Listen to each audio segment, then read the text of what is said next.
Good morning, class. Good. It is Tuesday, and here we are again. I thought of a new scheme today. If you make it all the way through listening to this whole chapter, I'll let you meet a piggy. A surprise guest will be at the very end. I'm not joking. She's right here beside me. So, let's begin. April Adventures, Chapter 2. When we last left the gang, they found an egg. They found eggs beside them, and inside the eggs were little clues. Go where the roses grow.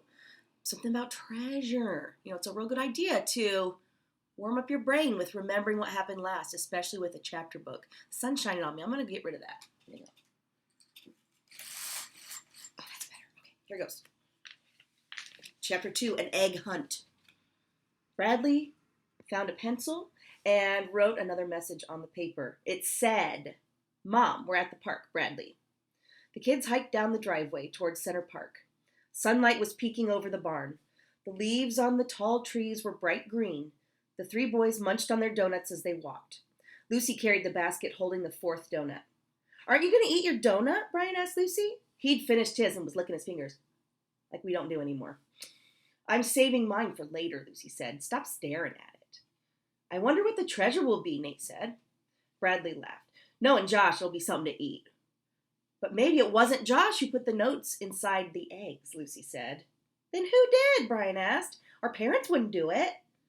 "When I first woke up this morning, I saw someone in our room," Bradley said, "sneaking away from the bed." "Who was it?" Brian asked. Bradley shrugged. "It was too dark and he left the room real fast." "Did he hop out of the room like a bunny?" Lucy asked. She had a smile on her lips. Bradley giggled. "No, he glided out like a shadow," he said. The kids crossed Pleasant Street and entered Center Park. The rose garden was inside a white picket fence. Most of the rose bushes had small buds on them.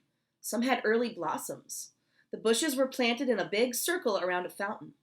A statue of a fish stood on its tail in the fountain. The fish's open mouth spouted water.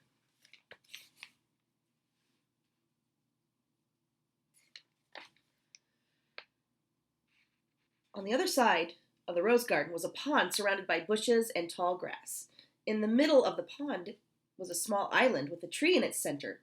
"Hey guys, look!" Lucy was pointing at a fat raccoon walking out of some bushes near the pond. 3 baby raccoons followed her. They all waddled past the kids and entered a grove of trees. Yeah. See them? "They're so cute," Lucy said. Just then they heard barking. A man was walking a small white dog through the park. He carried a paper bag in one hand. He stooped over and picked something from the ground and put it in his bag. Bradley recognized the man. "Hi, Mr. Pocket," he called out. Mr. Pocket waved. "Happy Easter," he shouted. "You too," they all called back. The kids walked through the gate into the rose garden.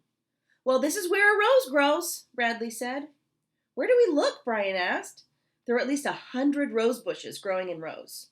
Between the rows was green grass. "Let's split up," Bradley said. "Each take a row and check out all the bushes." "We don't have to do that," Nate said. "Look." He was pointing at the fountain. A yellow plastic egg floated in the water. He raced toward the fountain with the others right behind him. Nate got there first. He plucked the egg out of the water. "Open it," Brian said. "It's all wet," Nate said. He wiped the egg on his sweatshirt, then pulled apart the halves.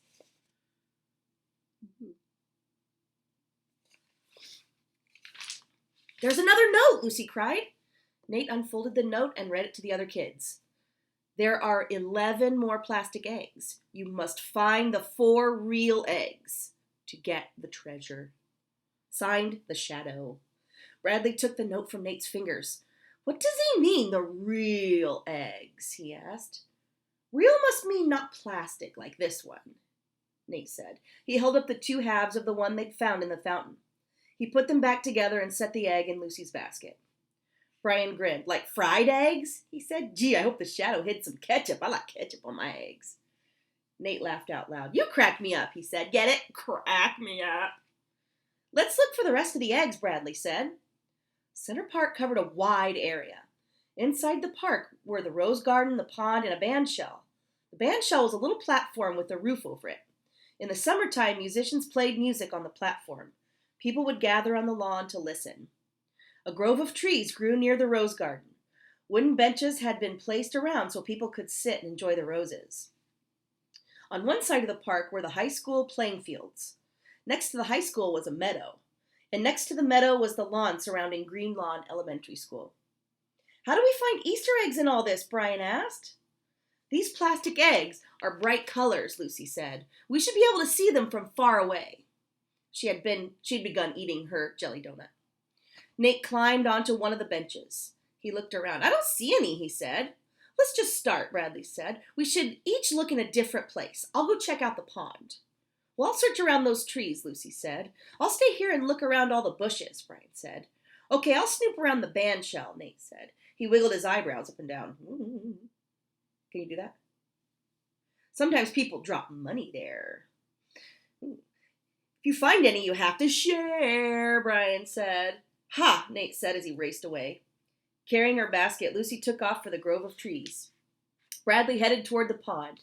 He walked through the tall grass and reeds. He read a sign that says, "Please do not feed the swans." Bradley stepped carefully up to the water's edge. Last summer, he had seen a long black snake there, lying in the sun. Josh had told him that snapping turtles lived in the pond, too. They came out of the water to lay their eggs. Bradley placed his feet carefully. He didn't want to step on a snake or turtle. At the edge of the pond, Bradley parted a clump of grass. He peered down at the ground. He saw only rocks and mud and weeds. No bright plastic Easter eggs. Suddenly, Bradley froze. He held his breath. Something was hissing at him. Dun, dun, dun. Hey, you made it. Great job. I wasn't kidding. I do have a piggy here with me. And I already spoiled it a little bit. I said she, so it's one of the girls. So you're going to get to meet one of the girls. Here it comes. Give me a second. Where are you? Come meet the girl. Come on, Stinker. Come on, Stinker. Hi, Fritz. This is Rory. Oh, look at Rory. Oh, hi, everybody. Isn't she so cute? She's so cute. She's like a little sheep, I think. She's got a little black spot on her bottom, too. Isn't that hilarious? So now you've met Thor, and you've met Rory. Mwah. Oh, I still miss you. I will see you again very soon. I'll see you tomorrow with another chapter and maybe some other piggies. Have a good day, everybody. Bye.